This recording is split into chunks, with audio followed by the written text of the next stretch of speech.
The 2025 NFL Draft is just under a month away, so it's time for us to hit you with some of our Indianapolis Colts hot takes regarding what they're going to do come draft day. Let's get to it.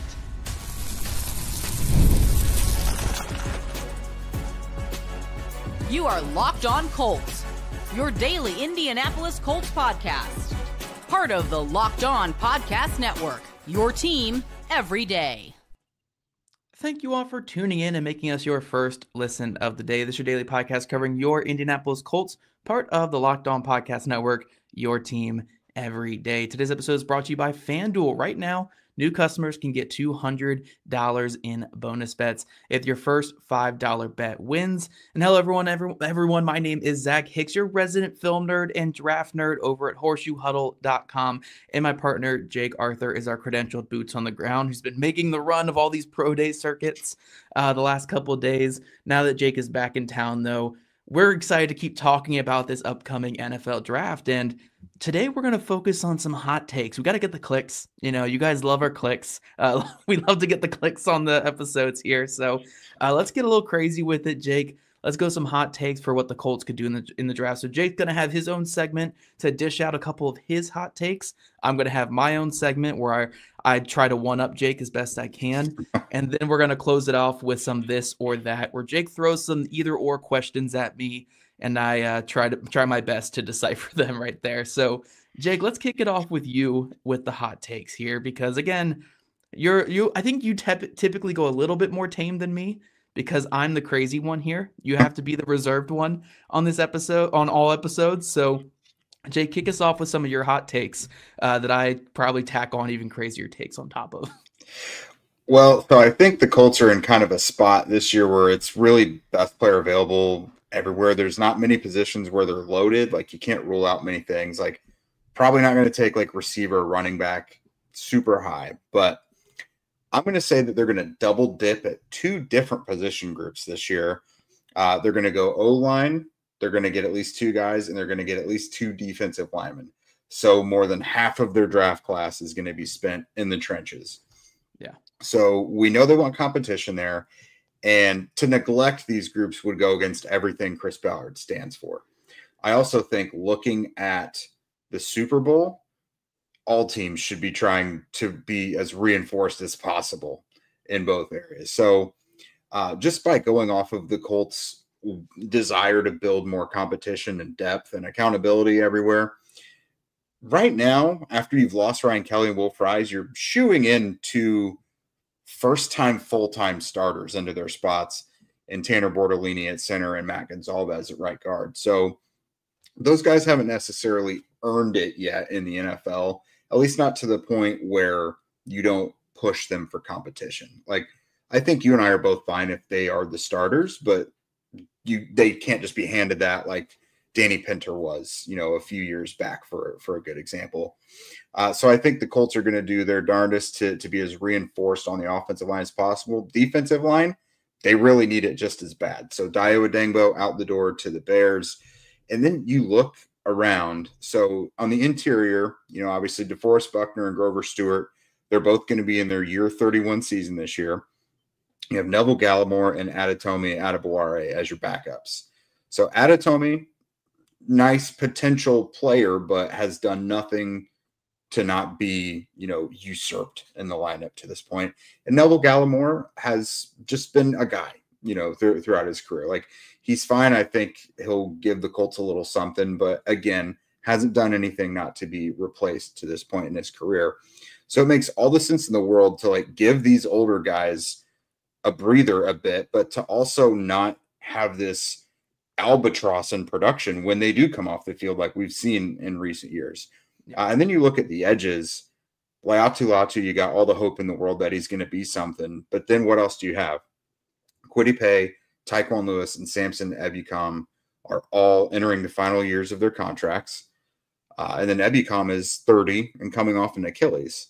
So the only young guys who you have any hope in right now are Latu, and if Isaiah Land can take any sort of step. But he's not, let's be real, he's not supposed to factor in to be a significant part of this rotation, really. So you got a lot of question marks, and I think it makes all the sense in the world to do it. But, people are going to say, what about safety? What about linebacker? Tight end, obviously. Running back needs something. Like, there's a lot of other spots people want to fill, which they should. The Colts need to do that. But I see the Colts going super heavy on the trenches in the draft. Yeah, I mean, look, it's Chris Ballard. He spends a lot of draft picks on the trenches, even if he does miss on a lot of the defensive side of the ball ones. He does spend a lot of draft picks, a lot of high draft picks too, on the trenches. That's what he's always done throughout his career. So 4 wouldn't shock me that he would come away with 4. Can I get you up to 5, Jake? Can I get you up to 5? Okay, I could do that. Just to add on to what you're saying, because I know you have another hot take you want to get to, so I won't go too long here. But on the O-line, they have 6 rosterable players on the O-line. If you're counting Danny Pinter as the backup center, maybe Freeland and French work into that as number 7 and 8, but I don't think those guys are technically considered rosterable guys right now. So if you're looking at the offensive line, you have 6 guys that you feel good about going into next year. They want to be at like 10 with that number. Yeah.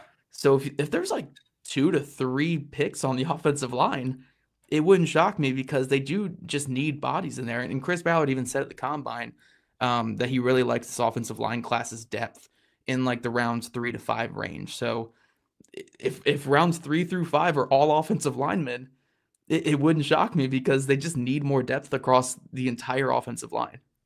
Yeah, and I mean, they're going into it with 7 picks, but unless they trade up early, I think we know they're going to wind up with probably 8 or 9 picks. So pushing that number to 5, absolutely. Because a guy I didn't even mention, Braden Smith, is coming back on the 1-year, pretty much a prove-it deal because he spent so much time injured and then dealing with his personal issues last year. So there's all the reasons in the world to invest heavily on both sides of the ball in the trenches. My next one I got for you, the Colts are going to draft a quarterback on day 3. I'm close to guaranteeing that one. They're doing a lot of work on some of these guys. So Quinn Ewers, it started out with a formal meeting at the combine, like, okay, sure, doing your due diligence, but they're also going to host him for a 30 visit. So that's a lot of digging to be doing into one guy if you're not planning on taking a quarterback. And then they're going to just ask him about how he was throwing so many ducks to A.D. Mitchell in college. That's what they're really going to ask him. I've seen a lot of jokes about they're just trying to gather more intel on Arch Manning next year, which, hey, why not?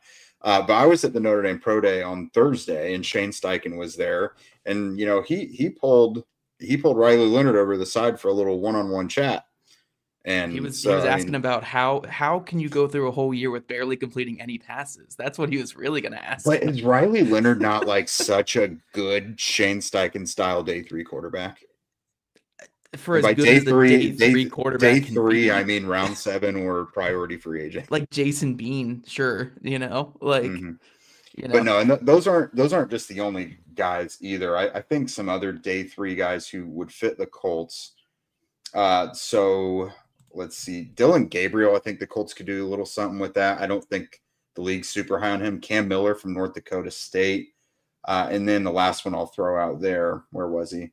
The kid from Brady Cook from Missouri. So I think all those guys stylistically have some attributes that Shane Steichen could really work with. I like that one, but I feel almost certain they want to try and grab a quarterback within the last few rounds.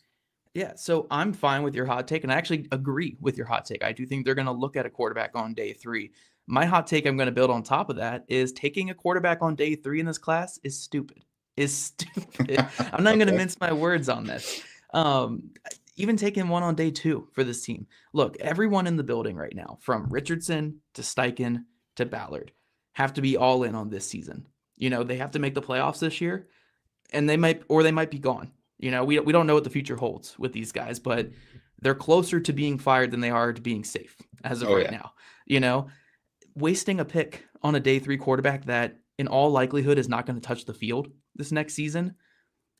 And look, in all likelihood, day 3 quarterbacks don't even amount to making the roster. You're replacing Sam Ehlinger is what you're doing. Right.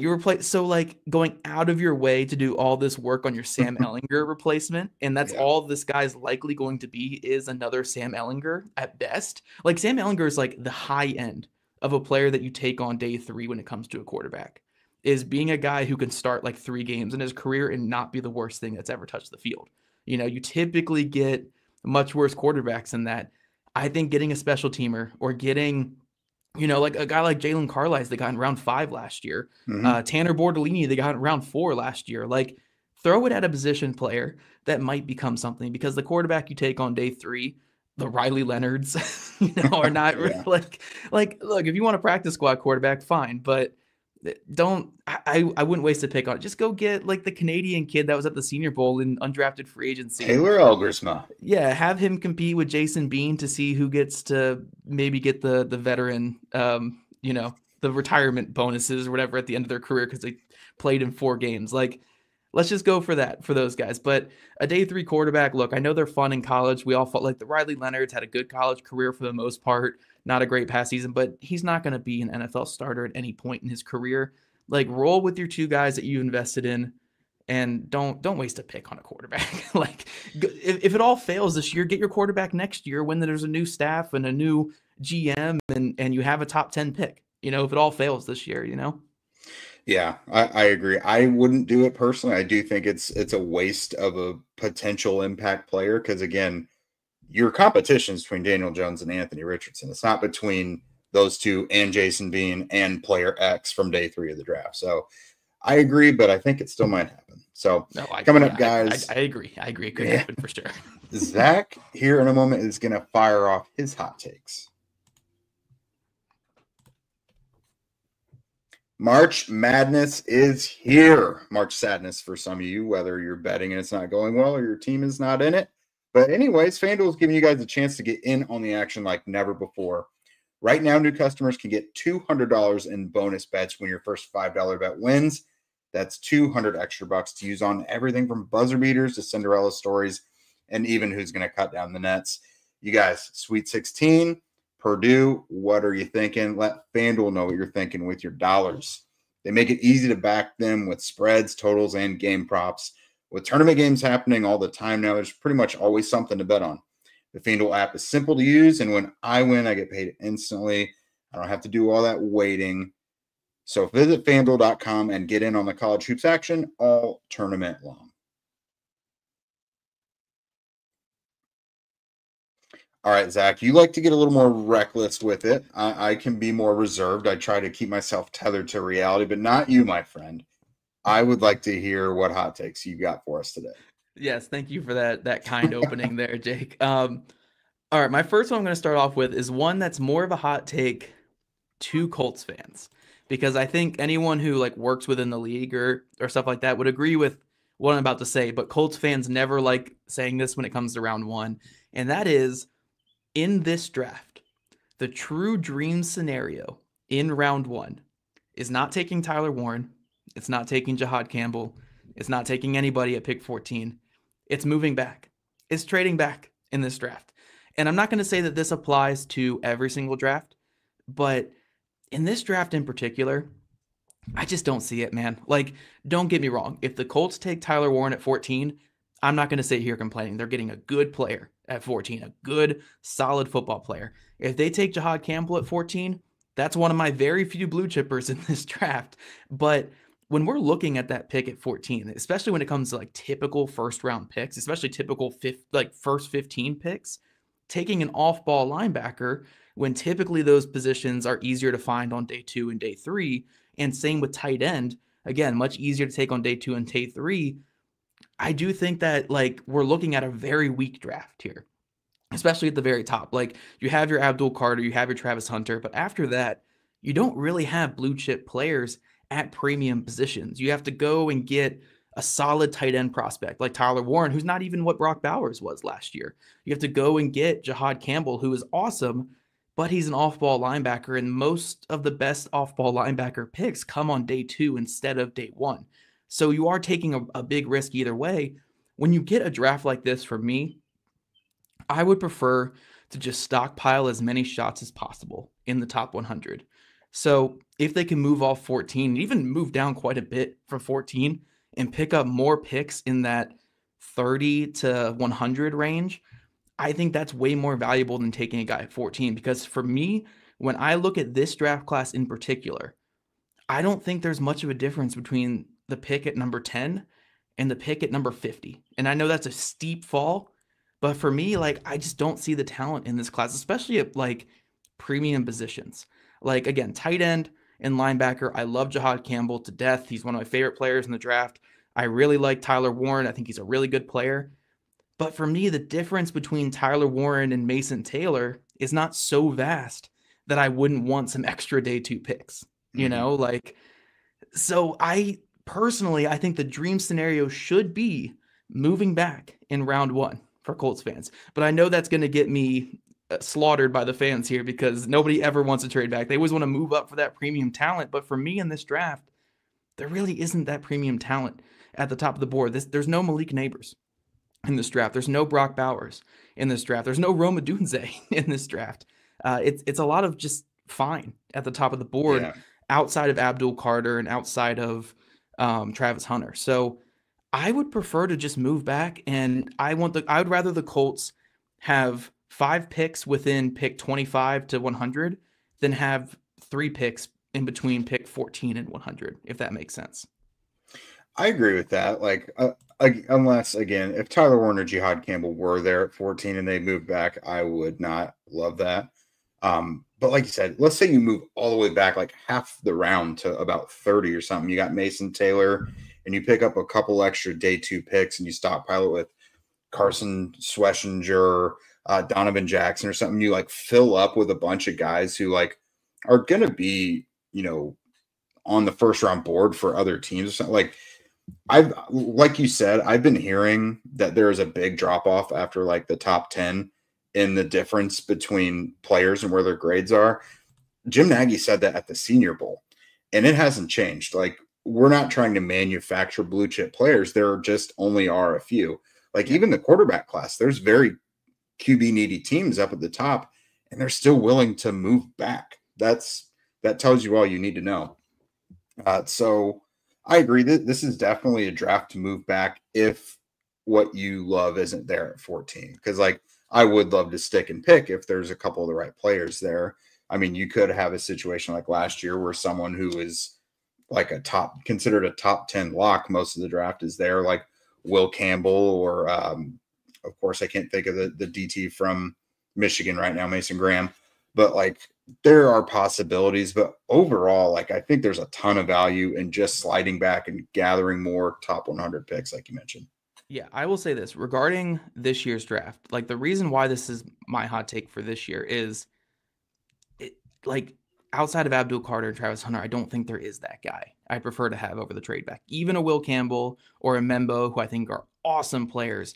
Do I think they're that much better than the next best guy at their position group? Like, this isn't like last year, again, where the Neighbors, the Bowers, all those edge rushers, like Quinyon Mitchell, who went in the 20 range, like, to me, Quinyon Mitchell would be a top 8 pick in this draft just off his prospect profile. Not even what he did as a rookie, just because he was that much better than every corner in this draft on paper. So for me, it's really just based on this draft alone. Like, in a normal draft, sure, I would like to stay at 14, get the blue chip guy who slips to you. Like last year, what happened with the Colts? They viewed Latu as a blue chipper. He fell to them at 15. They stuck and took that pick.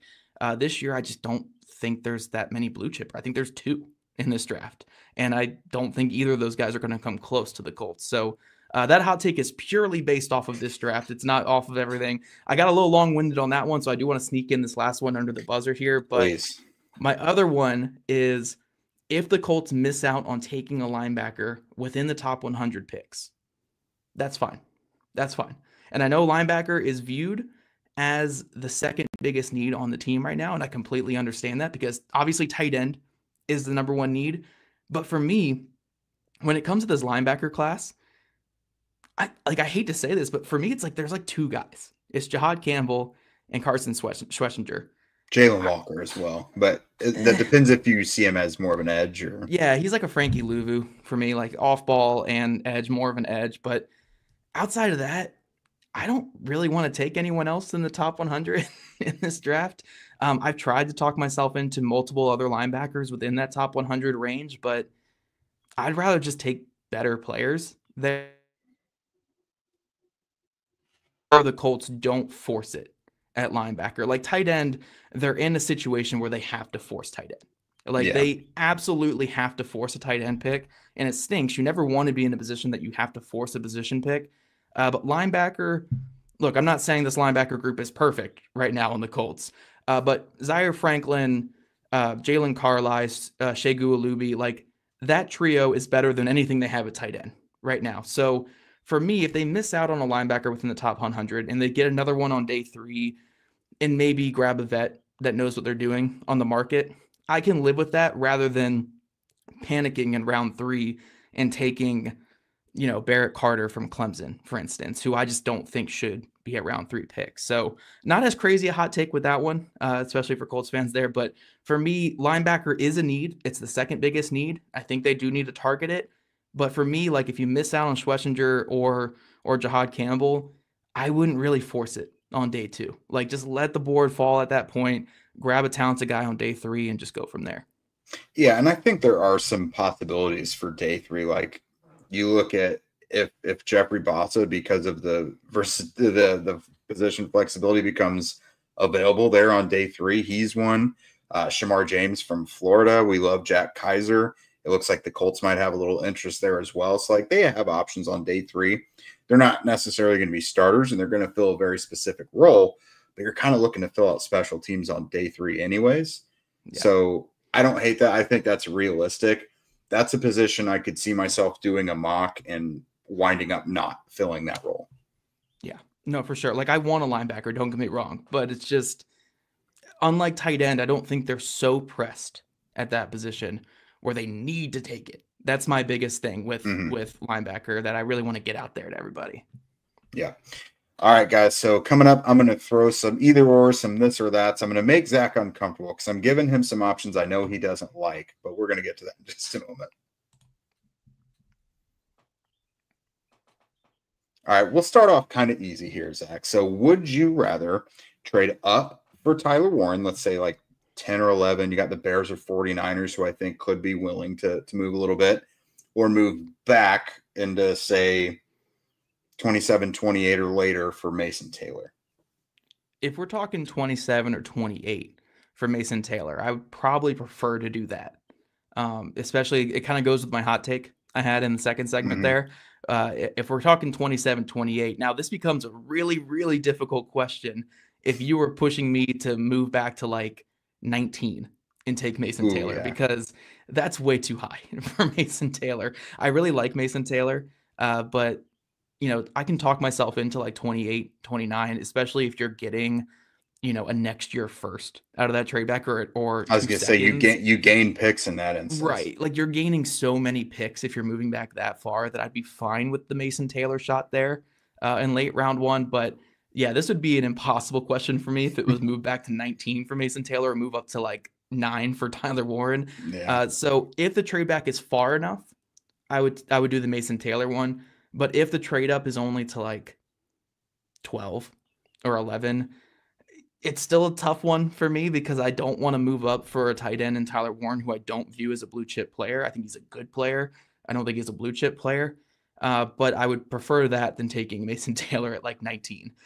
But again, when it comes to tight end, the Colts are so pigeonholed on what they have to do that they almost have to reach on the tight end. I'm not saying Tyler Warren would be a reach at 14. I'm just saying at some point they need to take one of these top tight ends. It's like they're just so pigeonholed at it right now. I know I sound like a broken record, but it's outrageous that their top tight end on the roster right now is Drew Ogletree.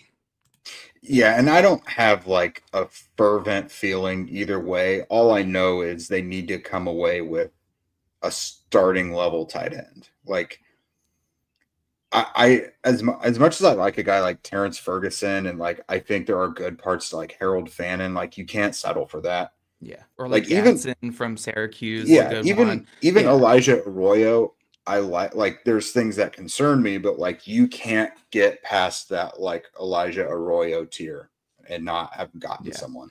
And even then, Elijah Arroyo might be a stretch if it's your only one you're taking. You know, because I think there's the top 3 guys that you can feel good with. After that, it's like we probably need to go get a vet as well at this point. Yes, I was going to say I think if you get beyond that top 3, you need to look into double dipping in the draft, or you need to go and get Michael Mayer or bring back Mo Alley-Cox or something. But like that can't be the only one you bring in because, again, like you said, Drew Ogletree, Will Mallory, those are like your guys right now. Next up, and this really depends on how you view either side of the ball for the Colts, would you rather invest 5 of their 7 picks on offense or 5 of their 7 picks on defense? Well, first, let's get me like 10 picks, baby. Let's not stick at this 7. We're saying they don't move anywhere. They stay with those 7 picks. Okay. I actually went back and forth on this one beforehand because I think it's easier to invest more picks on defense because the majority of those guys play special teams. Mm-hmm. So you can keep throwing bottom of the roster guys on defense.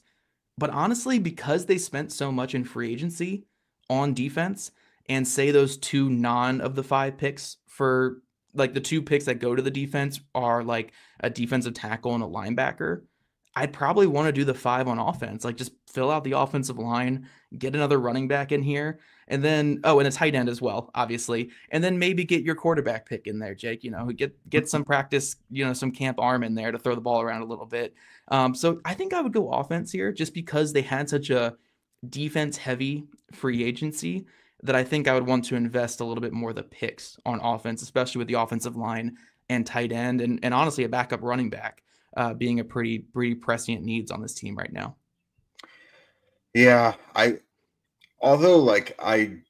don't really care for them picking like a receiver anytime before like the 5th round. I think I would go offense just because I think the defense is closer to being addressed like with free agency. Like I think it would be easier to finish off that defense basically.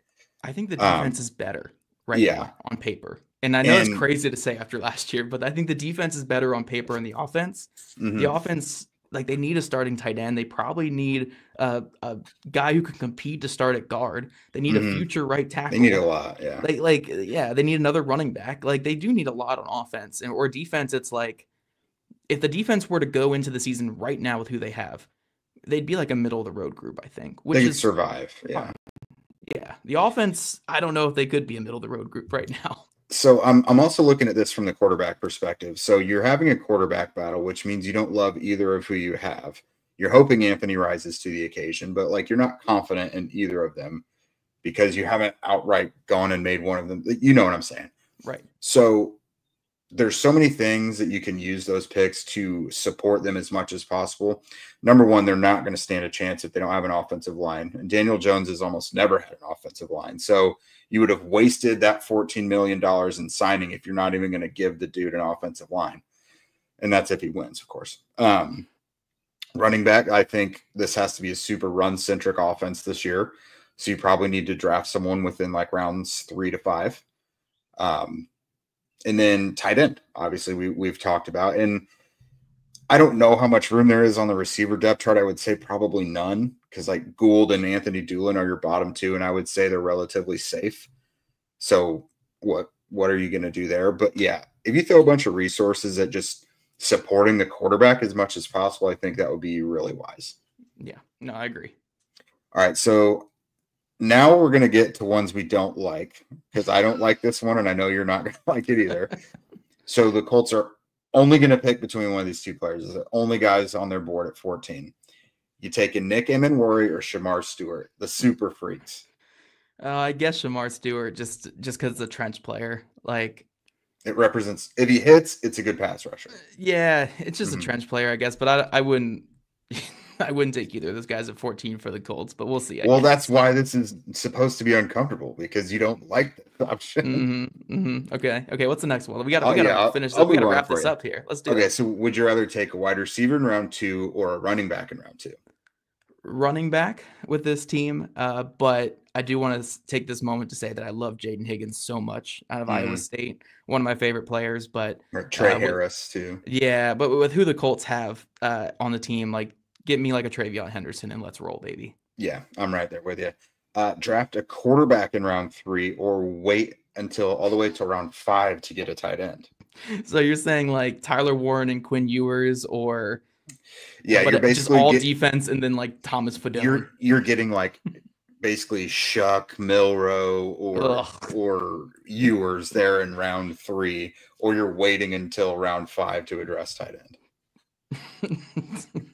You're playing the bullet. I don't know. Yeah, I was gonna say I might just wait until I'll just wait on tight end. You know what? I'll trade for Mayer. instead, and I'll just wait on tight end. At least my defense will be good in the second scenario. In the first one, I'm wasting a top 100 pick on those quarterback names you just listed off. Made me shiver to my spine. Like, I don't want any of them. And we've had a lot of build up to this final one, and I think this flip-flops back and forth all the time. At 14, are you taking Jihad Campbell or Tyler Warren? All right, if this were me making this pick, Jihad Campbell is a blue chip player on my board, and he's at a position that the Colts need. I would take Jihad Campbell. I think he is just the final piece for this defense. It'll be the best defense that Lou Anarumo had ever had on paper in the NFL. I know they don't have Trey Hendrickson, which would be nice, but I think if you throw Jihad Campbell in here, you get just an all-around future star linebacker in Jihad Campbell. Put him in there with Ward and Bynum and DeForest Buckner and Grover Stewart, Zaire Franklin. Like, I think that's a good defense. I think you could have a fringe top 10 defense in year one. Tyler Warren is a good player, man. He's a good player, and he finishes off kind of what you need on the offense, but for me, I think Jihad Campbell is just a better player.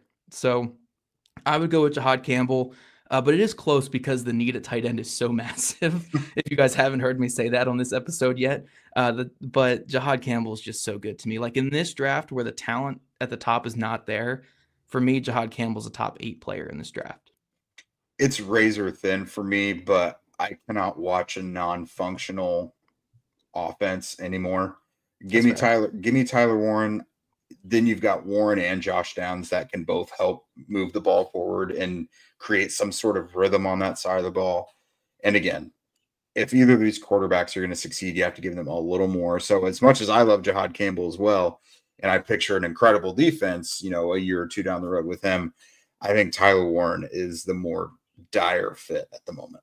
Yeah, no, I don't fault anyone for thinking that way because the offense needs that type of tight end so bad. Like, so even if Tyler Warren's just a good starting tight end in the NFL, that's so good for this offense. It's way better than what you had. Yeah, it's almost worth the 14th overall pick alone. So I cannot fault anyone for making that selection, even though I'm a Jihad Campbell massive fan here. But that's all we have for today, guys. We want to thank you all for making Locked On Colts your first listen today and every day. Now, for your second listen, check out the Locked On NFL Draft podcast with Damian Parson and Keith Sanchez. Now the season's over, get the latest draft rankings, rumors, and news every single day. Find Locked On NFL Draft on YouTube or wherever you listen to your podcast. You can become a Locked On Colts insider and chat with us directly and get that insider scoop. Follow the link in our show notes. And if you don't already, make sure you're following at Locked On Colts, at Jake Arthur NFL, and at Zach Hicks 2, all on Twitter. Also, subscribe to us on YouTube or wherever you listen to your podcast. We love your guys' ratings and reviews, and we'll catch you guys back here next week.